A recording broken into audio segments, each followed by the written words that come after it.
ونصلي ونسلم على رسوله الكريم أما بعد فأعوذ بالله من الشيطان الرجيم بسم الله الرحمن الرحيم الفصل السادس عن أبي سعيد الخدري قال دخلت على النبي صلى الله عليه وسلم فرأيته يصلي على حصير يسجد عليه قال ورأيته يصلي في ثوب واحد متوشحا به رواه مسلم. وعن عمرو بن شعيب عن أبيه عن جده قال رأيت رسول الله صلى الله عليه وسلم يصلي حافيا ومتنائلا رواه ابو داؤد. الحمدللہ رب العالمین. آج ہم نے باب الستر سے اور اس کی تیسری فصل سے دو حدیثیں پڑھی ہیں. ایک مسلم شریف کی روایت ہے اور ایک ابو داؤد شریف کی روایت ہے، یعنی سب سے حاصل ہے.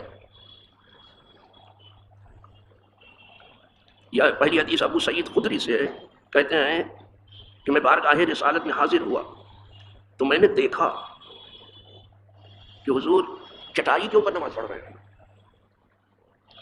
اسی لیے شاید ہی دنیا کی کوئی مسجد ایسی ہو کہ وہاں چٹائی نہ ہو، اور شاید ہی کوئی مسلمان کا گھر ہو جہاں چٹائی ہو. یعنی جسم تو ڈھکنا ہی ہے، زمین اگرچہ پاک ہے لیکن اس کو بھی چٹائی سے ڈھکنا ہے. تو حضور ایک چٹائی کے اوپر نماز پڑھ رہے تھے. ویسے تو یہ پوری روئے زمین جو ہے مسجد ہے، چند مقامات کو چھوڑ کر کے جو غلاظت و گندگی کے ہیں، بلکہ یہ پوری روئے زمین مسجد. لیکن زمین کا پاک ہونا اور ہے. اس پاک زمین کو بھی اگر چٹائی سے ڈھک دیا جائے یا قالینوں سے ڈھک دیا جائے یا دری سے ڈھک دیا جائے یا کسی کپڑے سے، تو اس میں کوئی مصائبہ نہیں بلکہ اچھا ہے. تو حضور کو دیکھا کہ حضور چٹائی پر نماز پڑھ رہے ہیں. الحمدللہ رب العالمین. اب یہ تو سنت ہو ہی گیا، حضور نے پڑھا تو یسجد علیہ، اسی چٹائی کے اوپر حضور سجدہ کر رہے تھے. پھر کہتے ہیں ورأیتہ یصلی فی ثوب واحد متوشحا بہ. کہتے ہیں اس کے علاوہ بھی میں نے جو دیکھا وہ یہ ہے کہ حضور ایک ہی کپڑے میں نماز پڑھ رہے ہیں تاکہ کسی امتی کو یہ بات کہنے کے لیے جگہ نہ رہے کہ ہمارے پاس کپڑا نہیں ہے. آپ کے پاس دو کپڑے نہیں ہیں کہ تہبند ہو کرتا ہو یا کرتا پاجامہ ہو. اگر آپ کے پاس نہیں کوئی بات نہیں، ایک کپڑا تو ہے، اسی میں نماز پڑھیں.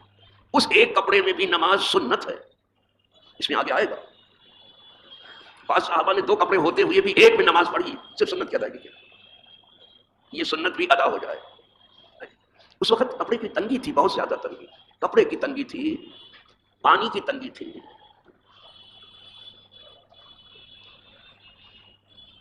اور تھوڑا رزق میں بھی تنگی تھی.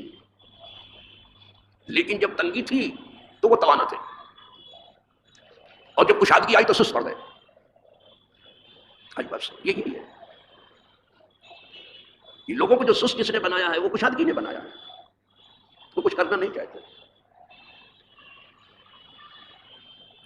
اسی لیے جو جفاکش قومیں ہیں، محنت و مشقت کی عادی ہیں، آپ دیکھیں گے کہ وہ صحت مند ہیں.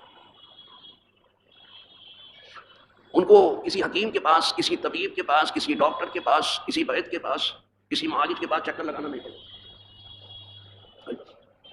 اور جب سے کشادگی آئی ہے، شاید ہی کوئی گھر ہو جو ڈاکٹروں کے دواخانے کا، حکیموں کے اور طبیبوں کے دواخانے کا چکر روز نہ لگاتا ہو. ایک آدمی اسی ڈیوٹی پر ہے کہ جاؤ سب کی دوا لے کے آ جاؤ. اب دوا اور غذا دونوں ایک ساتھ چلتی ہے. جیسے روز غذا چاہیے کچھ کھانے کے لیے، ویسے دوا پھانکنے کے لیے بھی روز کوئی پڑیا تو چاہیے. شاید ہی کوئی گھر بچاؤ، نہیں بچاؤ، مٹھی بھر بھر کی دوا کھاتے ہیں. یہ حال ہے. اور دوائیں بھی ویسی ایجاد کی ہیں کہ آدمی نہ مرے نہ مٹائے، نہ جیے نہ مرے. کسی کو بلڈ پریشر ہو گیا تو زندگی بتاؤ کھاتا رہے. یہ کیا دوا ہے؟ یہ دوا ہے کہ غذا ہے؟ کسی کو ڈائبٹیز ہو گئی، زندگی بتاؤ کھاتے رہے. کسی کو ہارٹ ہو گیا، زندگی بتاؤ. کسی کو ٹی بی ہو گئی، زندگی بتاؤ کھاتے رہے. یہ کیا ہے بابا؟ 92 کی بات میں کر رہا ہوں.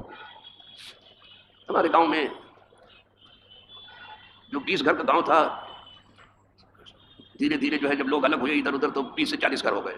ابھی پورے 40 نہیں ہوئے ہوں گے. تو چھوٹی سی مسجد تھی، وہ بھی ایسی تھی کہ کسی وقت جو ہے گرنے والی تھی، اس کو گرانا نہیں پڑا، بھائی جہاز لگا دیا خدا حافظ ہو گیا سب۔ تو میں نے کہا کہ کم از کم ایک مسجد تو ٹھیک ہو جانی چاہیے گاؤں میں اپنے، گیا میں مسجد بنانے کے لیے،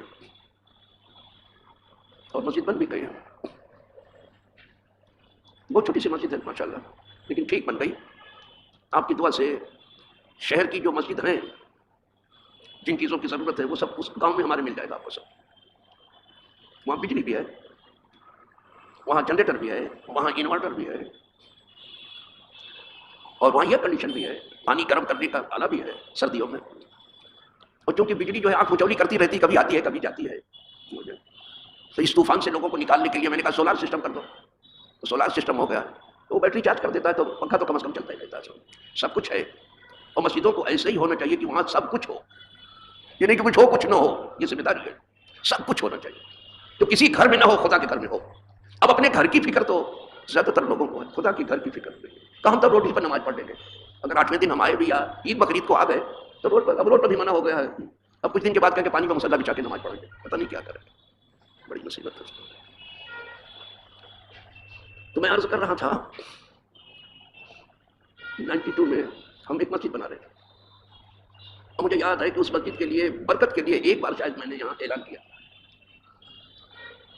بس دوبارہ نہیں، صرف برکت کے لیے کہ کسی کا پیسہ اگر قبول ہوا تو امید ہے سب قبول ہو جائے گا، کسی کا پیسہ اس رائے کہ مسجد میں نہ قبول ہو تو اس لیے میں نے ایک بار تو یہاں بھی چندہ کر لیا تھا، اور اپنے بھائی کو کہہ دیا تھا کہ گاؤں میں غریب آدمی اگر کچھ نہیں دے سکتا، ایک اینٹ بھی مسجد کو دیتا تو لے لینا، تو ہنسنے لگے میرے بھائی، کہا ایک اینٹ لے کے بھیا کیا کروں گا میں نے کہا شاید اللہ وہی ایک اینٹ قبول کر، غریب کی تو سب قبول ہو جائے، بس چوک اٹھے کہنے کی بات صحیح، میں نے کہا نہ نہیں کرنا ایک اینٹ، خیر وہ مسجد بن رہی تھی،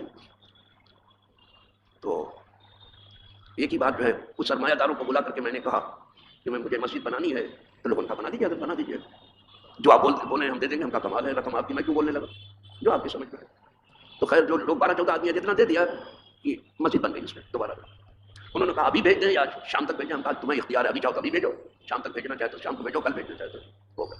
تو میں کہہ رہا تھا کہ اس وقت میری دوڑ دھوپ زیادہ تھی گاؤں میں، جب مسجد بن گئی، تو میرے ساتھ دے رہے تھے بیچارے، ایک صاحب تھے دھورا جی کے عبدالعزیز بھائی، وہ بیچارے میرے ساتھ انجینئر وغیرہ لے کر کے جاتے تھے سب، سمجھ لو، تو بڑی خدمت کی انہوں نے اس مسجد، بہت خدمت کی، جو مسجد کی رقم تھی وہ تو مسجد میں لگی گئی، مسجد ایک پیسہ میں نہیں جانتا کہ میں نے لیا، بلکہ میں نے کہا جب گاؤں کی مسجد ہے تو کچھ میری طرف سے بھی لگنا چاہیے، اس وقت بھی 92 کی بات کر رہا ہوں، میں نے کہا روز روز تو بنے گی، تو کچھ اماں کی طرف سے دے دیا آپ نے، کچھ والد کی طرف سے دے دیا، کچھ گھر والی کی طرف سے دے دیا، کچھ اپنی طرف سے میں نے دے دیا سب، تو شاید جب مسجد تو قبول ہونا ہی ہے سب کی طرف سے۔ خیر عبدالعزیز بھائی کو ایک بیماری تھی سفید داغ، اور یہ مرض میں سب سے مشکل علاج چمڑی کا ہوتا ہے، سب سے زیادہ ہڈی سے بھی زیادہ مشکل ہوتا ہے، یہ بہت مشکل ہے۔ خیر گئے بیچارے، تو میں نے کہا ایسا کریں اس وقت چھوائی ٹولے میں بہترین حکمہ موجود ہیں، حکیم منو اس وقت وہاں تھے، ان کی عمر تقریباً 90 سال تھی، میں نے کہا ان کو آپ دکھا دیں، آپ کی نبض دیکھ کر کے وہ آپ کا علاج تجویز کریں۔ حکیم منو صاحب کو انہوں نے نبض دے دیا، دیکھا انہوں نے، تو دیکھ کے کہنے لگے آپ کو ایک ایسی بیماری ہے کہ ٹائم لگے گا ذرا اس کے علاج۔ کہا کتنا ٹائم لگے گا؟ کہا کم سے کم 6 مہینے۔ انہوں نے کہا میں تو زندگی بھر سے دوا کھا رہا ہوں اس کی، اور ڈاکٹر نے کہا زندگی بھر دوا کھانا پڑے گا آپ کو، تو 6 مہینے تو کچھ بھی نہیں ہوا۔ کہا نہیں 6 مہینے سے زیادہ نہیں لگے گا، یہ سب ختم ہو جائے گا۔ انہوں نے علاج کیا اور 6 مہینے میں بالکل صحیح ہو گیا۔ یہ حکمائے یونان کا علاج تھا، آج یہ ایلوپیتھک علاج ہے، زندگی بھر دوا کھاتے رہو، مرض اپنی جگہ پر ہے، بیماری اپنی جگہ پر ہے، غذا اپنی جگہ پر ہے، دوا بالکل ٹھیک ہو گئے، وہ اچھے ہو گئے۔ اس میں علاج جو انہوں نے کیا وہ بھی معقول تھا، لیکن چونکہ اللہ کو پسند آئی ان کی مسجد والی خدمت، تو اس کی وجہ سے اور جلدی پہلے ٹھیک ہو گئے، تو ٹھیک ہو گئے، اس کا نام و نشان باقی نہیں ہے الحمدللہ۔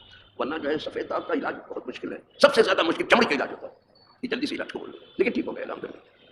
تو عرض کر رہا تھا کہ یہ پہلے تھا، اب آج کل یہ ہے، تو حضور صلی اللہ علیہ وسلم کو دیکھا کہ چٹائی میں نماز پڑھ رہے ہیں اور اسی پہ حضور سجدہ بھی کر رہے ہیں، اور کہا ہم نے یہ بھی دیکھا کہ ایک ہی کپڑے میں آپ لپٹے ہوئے ہیں اور نماز پڑھ رہے ہیں، چلو تو کوئی بہانہ نہ کرے کہ ہمارے پاس کپڑے نہیں ہیں، کپڑے ہیں یا نہیں ہیں، ایک کپڑا تو ہے اسی میں نماز پڑھو۔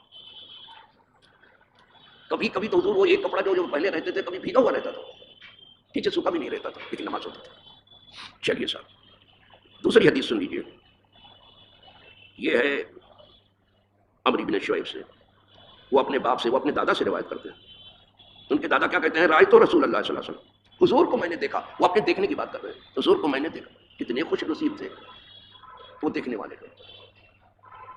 جس مسلمان نے دیکھا انہیں ایک نظر، اس نظر کی بصارت پیدا، کہا میں نے حضور کو دیکھا، رائے تو رسول اللہ صلی اللہ علیہ وسلم یصلی حافیوں و متنائلہ، حضور ننگے پاؤں بھی نماز پڑھتے تھے اور جوتا پہن کے بھی پڑھتے تھے۔ بتا چکا ہوں جوتا یہ نہیں ہے جو آج چل رہا ہے، تو موزے کی طرح ہلکا پھلکا ہوتا ہے جو برابر مڑتا ہے اور صرف مسجد میں پہنا جاتا ہے۔ تو حضور ننگے پاؤں بھی پڑھتے تھے، جیسے عام طور پر یہاں سب ننگے ہی پاؤں پڑھتے ہیں، زیادہ سے زیادہ کوئی موزہ پہن کے پڑھتا ہے۔ موزہ بھی جو چمڑے کا ہے وہ الگ ہے، سردیوں میں جو پہنا جاتا ہے۔ تو کہا میں نے حضور کو دونوں حالت میں دیکھا ہے کہ حضور ننگے پاؤں بھی نماز پڑھتے تھے، یہ بھی سنت، اور حضور جوتا پہن کے بھی نماز پڑھتے تھے، یہ بھی سنت ہے۔ زیادہ کبھی کسی کو جوتا پہنے ہوئے دیکھا کہ نماز پڑھ رہا، کہا بہت تعجب مت کرنا بابا، یہ بھی سنت ہے، مسنون ہے۔ دونوں حالت میں حضور کو دیکھا گیا ہے۔ اب یہاں جو ٹھنڈے ممالک ہے تو وہاں جو ہے موزے بھی پہنے جاتے ہیں، جوتے بھی پہنے جاتے ہیں، اور بڑا بندوبست کیا جاتا ہے سردی جھیلنے کے لیے۔ تو ہم نے دونوں حالت میں حضور کو دیکھا ہے، ننگے پاؤں بھی حضور نے نماز پڑھی اور جوتا پہن کر کے بھی نماز پڑھی۔ یہود نہیں کرتے، حضور فرماتے تھے یہود کریں نہ کریں تم کو کرنا ہے، جوتا پہن کے بھی پڑھ سکتے ہو ننگے پاؤں۔ آج یہی دو حدیثیں ہیں، کل بھی انشاءاللہ دو ہی حدیث رہیں گی، اور کل ہی یہ تیسری فصل بھی باب الصدر کی ختم ہو جائے گی، باب السترہ آئے گا۔ سترہ سامنے ہونا چاہیے نا، کہیں کھلی جگہ پر نماز پڑھ رہے ہیں تو کوئی سامنے وہ سترہ چاہیے روکنے والا۔ تو انشاءاللہ کل وہ باب ختم ہو جائے گا، اس کے بعد باب السترہ شروع ہو جائے گا۔ آج اسی پہ اتفاق فرمائیں، وآخر دعوانا الحمدللہ رب العالمین۔ الفاتحہ۔